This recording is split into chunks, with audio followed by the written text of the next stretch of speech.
हिंदी के उत्पत्ति के बारे में पता चलता है कि जब फारस के लोग भारत में आए थे तो सिंधु नदी को उन्होंने हिंदू कहा था। क्योंकि जो फारसी होता है ना, फारसी में सा के स्थान पे हा बोला जाता है।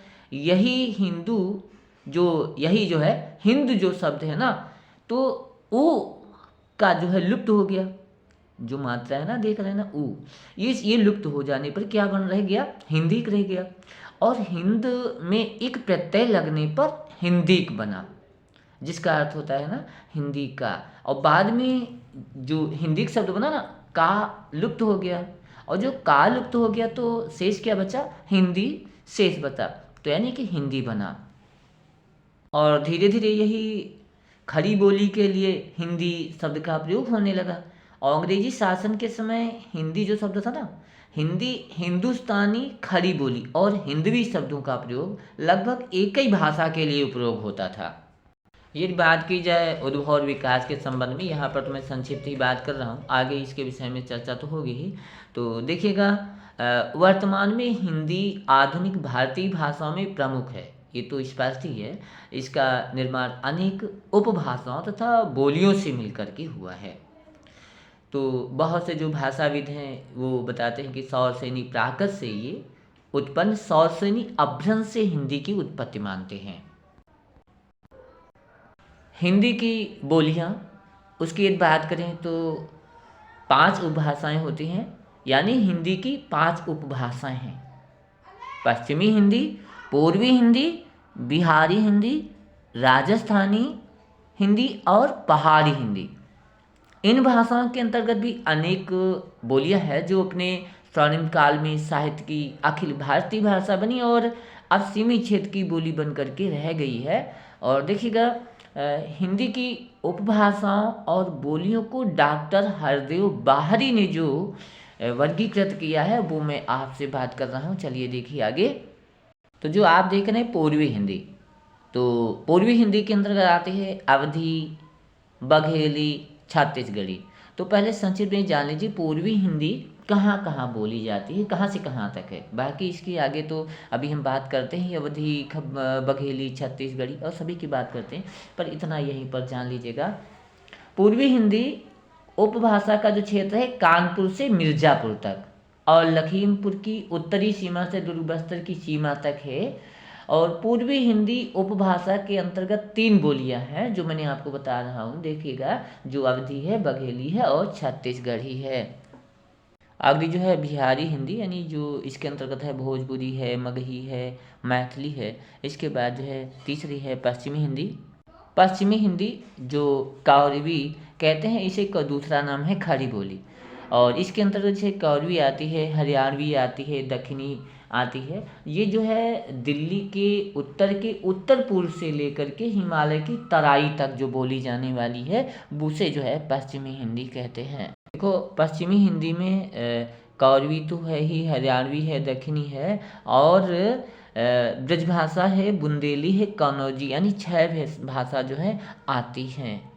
उसके बाद देखिए राजस्थानी हिंदी, इसमें आती है मारवाड़ी है, दूसरी जयपुरी है, मेवाती है, मालवी है। और पहाड़ी हिंदी इसके अंतर्गत आती हैं कुमाऊनी है और दूसरी गढ़वाली हिंदी आती है। पहले देखिएगा अवधी भाषा जो है ना, तो अवधी अवध प्रांत की भाषा थी। इसे कोसली, यानी इसे कोसल प्रदेश, यानी कोसल कहते हैं, अयोध्या को कहते हैं, क्योंकि अयोध्या कोसल राज्य की अंतर्गत थी। अवधी लखीमपुर खीरी है, लखनऊ, बाराबंकी, सीतापुर, उन्नाव, बहराइच है, गोंडा, फैजाबाद, सुल्तानपुर है, प्रतापगढ़ और बहराइच, इन क्षेत्रों में ये बोली जाती है। और अवधी भाषा का जो प्रारंभिक स्वरूप ये देखें तो सबसे पहले आप मलिक मोहम्मद जायसी के पद्मावत में मिलता है। और मुल्ला दाऊद के जो चंद्रायन है वो अवधी भाषा में है, वहाँ पे देखने को मिलता है। और तुलसीदास जी की जो श्री रामचरितमानस है उसमें जो है अवधी भाषा का साहित्य रूप जो है देखने को मिलता है। उसके बाद हम बात करते हैं ब्रज भाषा से।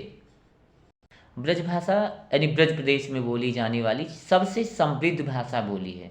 और वैसे इसे इसे तो कहते हैं 84 कोस में बोली जाने वाली, यानी कि मथुरा से 84 कोस का जो परिधि है उसमें जो बोली जाने वाली भाषा है उसे ब्रज भाषा कहते हैं। लेकिन आज तो जो है इसने विकसित रूप ले लिया है। अच्छा, उसके आगे बात सुनिएगा। जो ब्रज प्रदेश के अंतर्गत जो आते हैं, जैसे अलीगढ़ है, आगरा है, मथुरा है, बुलंदशहर है, एटा है, मैनपुरी है, इटावा है, और राजस्थान के भरतपुर जिला में जो ब्रज भाषा है वो इसका विकसित रूप देखने को मिलता है। विशेषतया देखा जाए, सूरदास जी ने जो लिखा है ना सूर सागर, उसमें जो है ब्रज भाषा का प्रचुर मात्रा में प्रयोग हुआ है। और यदि कहा जाए भक्ति काल को जो है ब्रज भाषा का स्वर्ण युग कहा जाता था, वाकया सच ही है, सही ही है। और उसके बाद यदि हम आगे बढ़ कर के देखें तो जो है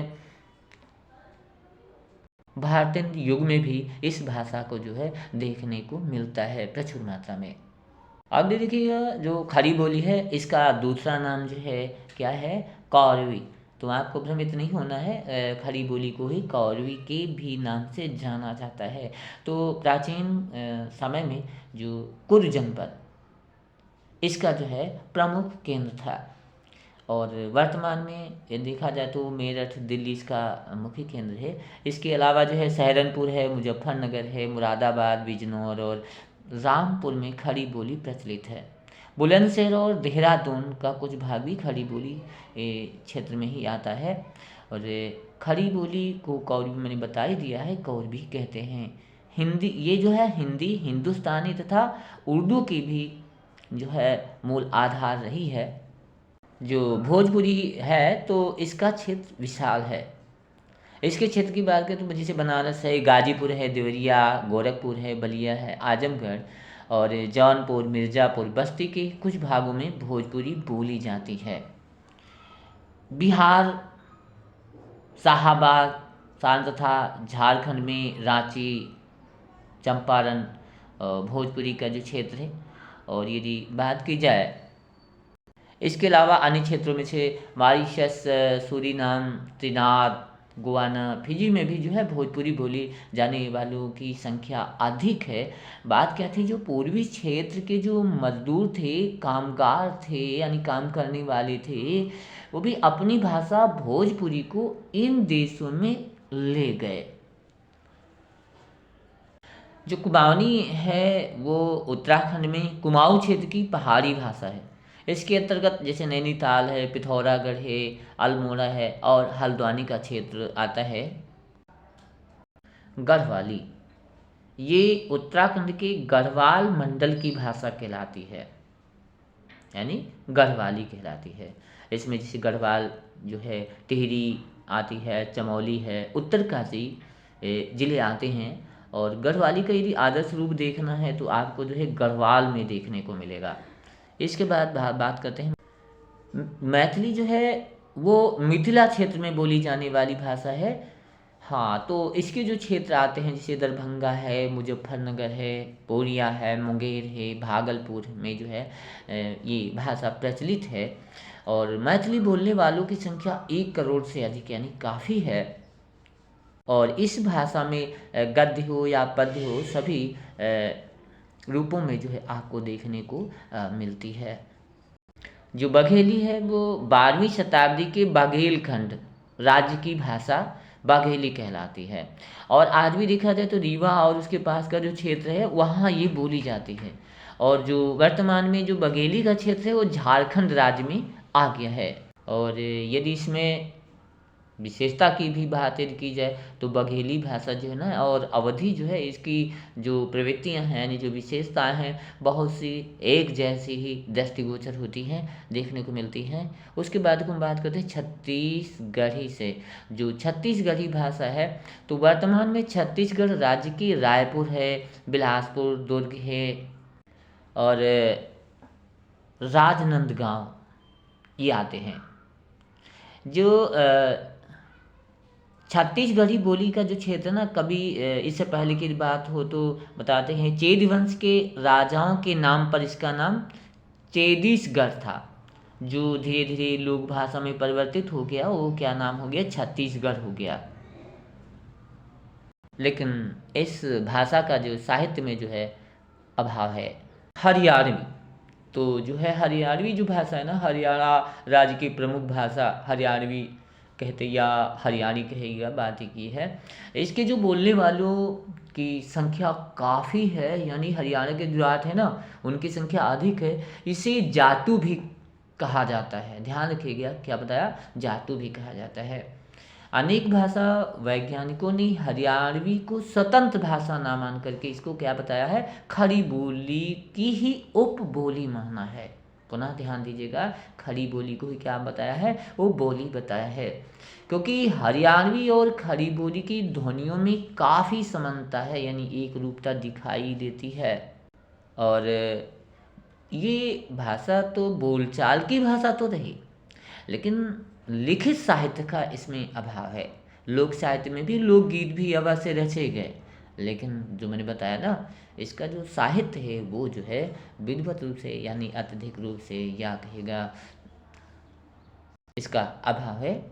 तो पुनः एक सरसरी निगाह में हिंदी भाषा की जो बोलियां हैं वो देख लीजिएगा। उपभाषा कौन है और उसकी बोलियां क्या है, यानी कि उसका संबंध क्या है, आप देख लीजिए फटाफट एक नज़र में। तो आप देखिएगा, पहले आपको दिखा रहा हूँ जो पश्चिमी हिंदी है उसमें कौन कौन सी हिंदी आ रही है, दूसरे में जो पूर्वी हिंदी है उसमें कौन कौन सी है, राजस्थानी हिंदी में कौन सी है और बिहारी में कौन सी है, आप देख रहे ना इसके। और आगे की जो है वो मैं आपको बता रहा हूँ, देखिए। तो ये बिहारी, भोजपुरी, मगही और मैथिली, इसके बाद देखिए पहाड़ी में जो है कौन कौन सी आती हैं। और उसके बाद हम बात करते हैं, देखिएगा देखिएगा राज्यवार बोलियों को विद्य मानता क्या है, यानी कि किस राज्य में कौन सी बोली बोली जाती है, विशेषता इससे आपको बहुत कुछ मिल जाता है। जैसे उत्तर प्रदेश में कौन सी बोली जाती है, यानी जो उत्तराखंड है और झारखंड है तक जो है मैं सारी आपको बता रहा हूँ, फटाफट देख लीजिएगा। तो उत्तर प्रदेश में पुनः बोलता हूँ, देखिएगा यहाँ जो है कौरवी बोली जाती है। कौरवी का मैं पहले बता ही चुका हूँ, दूसरा नाम इसे खड़ी बोली है। यहाँ ब्रज भाषा है, कन्नौजी है, बुंदेली है, अवधी भाषा और भोजपुरी बोली जाती है। और देखिए जो उत्तराखंड है वहाँ गढ़वाली बोली जाती है, कुमाऊनी। और हरियाणा में तो हरियाणवी तो स्पष्ट ही है। उसके बाद आगे राजस्थान में मारवाड़ी, जयपुरी, मेवाती और मालवी। और मध्य प्रदेश में बघेली और निमाड़ी, मालवी। और छत्तीसगढ़ी, यानी वहाँ तो छत्तीसगढ़ी है। बिहार में भोजपुरी और मगही और मैथिली। और झारखंड में भोजपुरी बोली जाती है और अंगिका। इस प्रकार से मैंने किस राज्य में कौन सी बोली बोली जाती है वो आपको बता दिया। और ये हिंदी और इसकी बोलियों का जो अंतः संबंध है, परस्पर संबंध है, वो कैसे हुआ, देखो बात क्या थी ना। पहली बात तो ये है, हिंदी उसकी प्रमुख बोलियों का उद्भव जो है संस्कृत भाषा से हुआ। पुनः समझिएगा, जो इसका जो है उद्भव देखा जाए विशेषता तो संस्कृत भाषा से हुआ है। और संस्कृत भाषा ही हिंदी का मूल स्रोत है। और संस्कृत भाषा वाले अर्थात आर्यजन 1500 ईसा पूर्व के लगभग भारत में आए थे ना, और धीरे धीरे क्या हुआ, पूरे भारत में फैल गए। और फिर इन लोगों ने जहाँ तहाँ अपना निवास बना लिया। और जब वो इधर उधर अपना निवास बना लिया तो धीरे धीरे उनकी भाषा में क्या हुआ, परिवर्तन होने लगा। और धीरे धीरे जहाँ पर ये बसते गए, धीरे धीरे उनका जो है परस्पर संबंध बनता गया। और जहाँ जिनसे परस्पर संबंध बनता गया उनकी भाषा को भी उन्होंने स्वीकार करते गए, तो धीरे धीरे भाषा में क्या हो, काफ़ी परिवर्तन हो गया। तो उस समय देखा जाए कि कौन कौन सी मुख्य रूप से भाषाएँ बोली जाती थी, यानी कि उसके अंतर्गत कौन कौन सी बोली थी, यानी भाषा के अंदर कौन बोली थी। जैसे पश्चिमोत्तरी और मध्यवर्ती तथा पूर्वी, इस प्रकार से ये जो थी बोली प्रमुख थे।